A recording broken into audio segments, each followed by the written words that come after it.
내 참 별 미친년을 다 보았네. 포강 근처에서 가산내를 만난 옹구떼기 툴툴거렸다. 왜 그러는겨? 저기 낚시터 옆 슈퍼여자 말이야. 내가 물건값을 치르려고 괴타리에서 돈을 꺼내느라 시간이 걸리니까 그 사이를 기다리질 못하고 눈이 새그러지잖아. 장날에 나가서 요목조목 물건을 사와도 필요한 것이 생기면 구멍가게에 가야 했다. 슈퍼여자는 낚시를 하러 온 남자들에게 매운탕을 끓여준 후 부수입을 올렸다. 그는 남자들에게 친절한 데에 반해 여자들에게는 왠지 고가워하는 모습을 자주 보이곤 했다.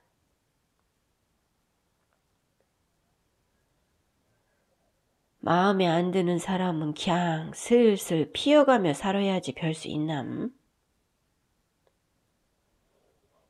맹맹한 가산내의 대꾸에 옹구떼기 파르르 했다. 자기 일이 아니니 그럴듯한 말만 늘어놓는군.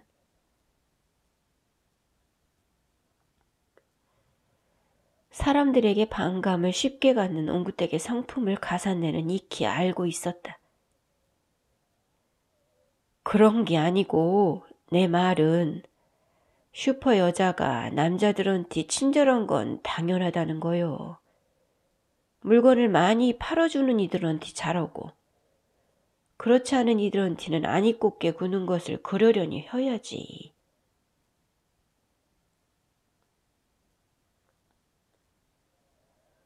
제 슈퍼를 하며 손님들에게 친절하든 말든 영업신고도 내지 않은 채 뒤로 남자들에게 탕을 끓여주고 술을 팔든 말든 그러다가 남자들과 슬쩍 몸을 섞은 후 가외에 수입을 올리든 말든 모두 슈퍼여자의 마음인데 옹구댁은 가타부타를 놓았다.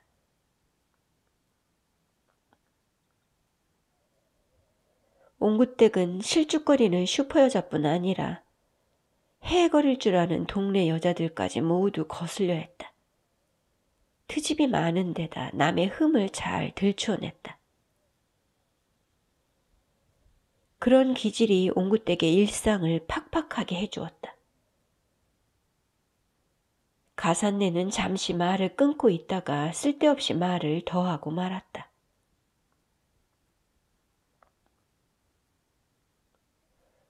슈퍼 여자는 제 눈앞에 띄지만 않으면 별 시비는 하지 않어. 그러니까 그 여자 눈에만 안 뵈면 된단 말이여. 그리고 슈퍼 여자가 남자들과 지낸다는 말은 함부로 하고 다니지 말어.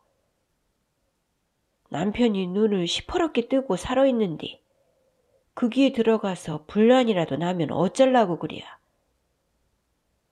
아직은 여자들이 지킬 것은 지키고 사는 시대요.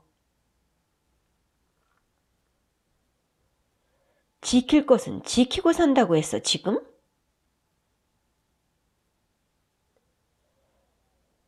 그 대목에서만큼은 옹구댁도 잠자코 있기가 어려웠다.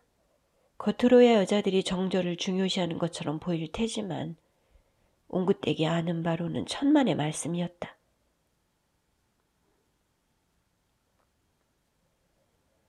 얼마 전 상로에 사는 임씨가 시장 골목에 있는 영업집으로 들어가서 여자를 불렀는데 얼핏 아는 얼굴이 나오더라는 얘기를 했다. 그 아는 얼굴은 멀쩡히 가정생활을 하는 동네의 여편네였다. 게다가 중로 아래쪽에 혼자 사는 손자까지 본 늙은 여자가 새벽 2시경이 되면 찾아와 문고리를 흔드는 임씨를 아랫목으로 들인 지 오래되었다는 소문이 파다했다.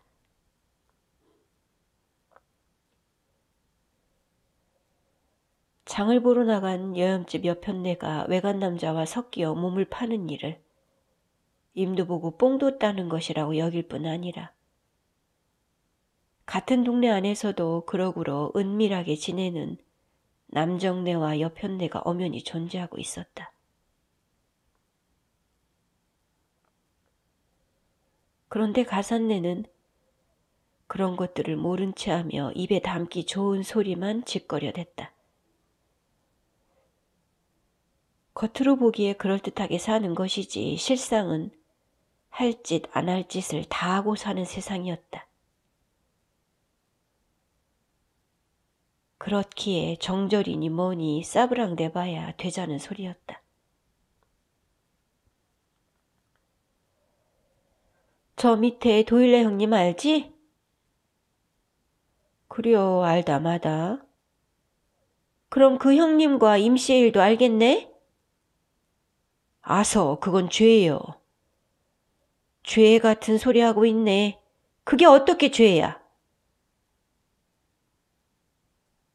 옹구댁은 남편을 두고도 딴 남자와 붙어먹은 슈퍼 여자를 욕하던 것과 달리 아내 몰래 딴 여자와 지내기 위해 밤이슬을 밟고 다니는 임씨의 행동은 죄가 아니라고 했다. 배우자 몰래 딴짓을 하고 다니는 것이 살인죄와 같은 죄질은 아닐 터였다. 하지만 그러한 일이 통용되고 있는 것에 기분이 들뜬 듯 보이는 옹구댁이 가산내는 이상스러웠다.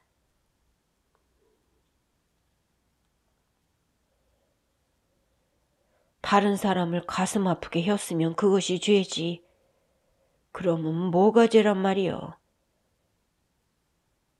둘이 좋으면 된 것이지 남이야 가슴이 아프든 말든 무슨 상관이야. 옹구댁은 임씨가 하고 다니는 짓거리를 동네 사람이 다 알고 있는데도 그 처만 모르는 것이 딱하기보다 고소했다. 동네 사람 누구도 임씨의 처에게 사실을 말해주지 않았다. 아무것도 모르고 숙맥처럼 사는 임씨 처를 옹구댁은 마음껏 비웃어 주었다. 임씨와 지내는 여자는 밭장다리로 동네를 활기치고 다녔다. 임씨를 알고 난 후부터 힘이 펄펄 나는가 보았다.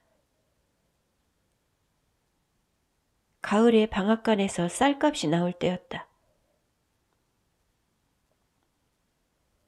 임씨는 여자에게 수가마니어치의 쌀값을 따로 떼어주었다.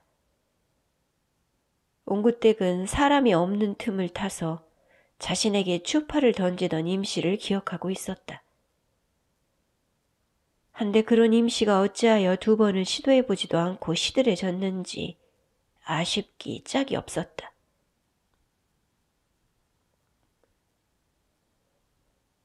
옹구댁은 자신이 즉각적인 반응만 보여줬다면 임씨가 도일레 여자가 아닌 자신에게 왔을 거라는 생각이 들었다. 그리만 되었더라면 방앗간의 쌀값이 자신에게 왔을지 모르고 임씨가 재배하는 특수장불값의 일부도 자신이 받았을 것이었다. 절호의 기회를 놓쳤다고 생각하니 안타깝기만 했다. 어차피 피장파장으로 살아볼 노릇이었다. 옹구댁의 가슴에 딴 남자와부터 재미를 보고 싶다는 마음이 거세게 일어났다. 이 씨에게 받은 치욕을 되돌려 주어 후련함을 느껴보고 싶다는 앙분도 피어났다. 이 씨와의 사이에 애가 생기지 않는 것을 놓고 옹구댁이 한 점 꿀릴 것이 없었던 데에는 이유가 있었다. 이 씨에게 화살을 돌릴 수 있었던 내막을 옹구댁은 가슴 깊이 묻었다. 꾸지꼴로 오기 전 옹구댁은 남자를 만난 적이 있었다. 무작정 집을 나왔던 옹구댁은 이곳저곳을 거쳐 지내다가 요리집에 들어가서 이 일을 하게 되었다. 남에게 숙이지 못하는 옹구댁은 남의 밑에서 일하는 처지에도 불구하고 자꾸 충돌을 일으켰다. 식당이니 공장이니 찾아다녀봐야 일을 오래 할 수 없었다. 옹구댁은 서무를 견뎌내지 못한 것처럼 세상살이의 어려움을 이겨내지 못했다. 몸이 골골한 것은 제쳐두고라도 나약한 마음을 추스르지 못했다. 그나마 몸이 고되지 않는 일이 요리집에서 술을 나르는 것이었다. 그러다가 손님들 사이에 섞여 앉아 술을 따르게 된 옹구댁은 그곳에서 남자를 만났다. 그 사이에서 딸을 낳을 때까지 남자와 함께 살았다.